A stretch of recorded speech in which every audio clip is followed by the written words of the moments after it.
Guys, dahil kakagising na, nakaramdam ako ng pangangati. Siguro sa sobrang init. Ayan o. Ayan.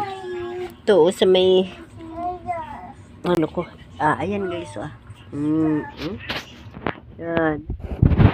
Yan. Diyan yan sa mga kili. Pag nandyan pa lang yan, ibig sabihin, konti pa lang yan. So, inuman ko na siya ng gamot, Inuman na natin.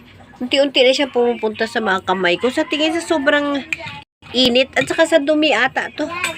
Bali, sa tingin ko sa dumi na naman ito. Sa yung parang mga mold yun.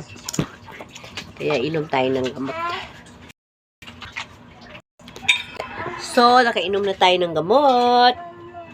Okay. So, kumbaga kakagising lang natin. Nakaramdam ako kaagad yung parang nangangati ako ng ganito, yan.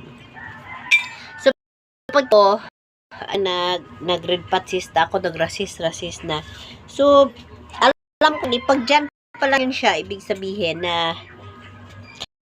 kunti pa lang kaya ko. Painuman ko na sa kamera, hindi putas sa katawan ko, okay? So, ay, tama na. Oo, inom ako gamot. So, yung nag-a-atake sa akin is hives allergy. Yung mga alikabok at sobrang init ng panahon. Kaya yun. So, nakainom na tayo ng gamot and then mag-relax tayo. Mamaya maligo tayo.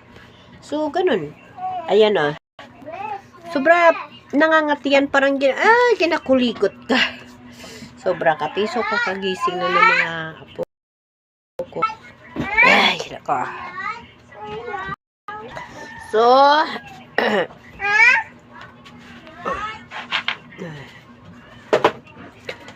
pagkagising ko, yung kaagad ang naramdaman ko, yun kanina yung sa mga hita ko. Kaya habang nandyan pa lang siya, inuman ko na siya ng gamot para hindi na siya umakyat. Pagpunta dito sa mga kamay ko, sa mga dito. Dito nga, ngayon nandito na siya sa mga dito ko. So, nakainom na ko ng gamot. So, alam ko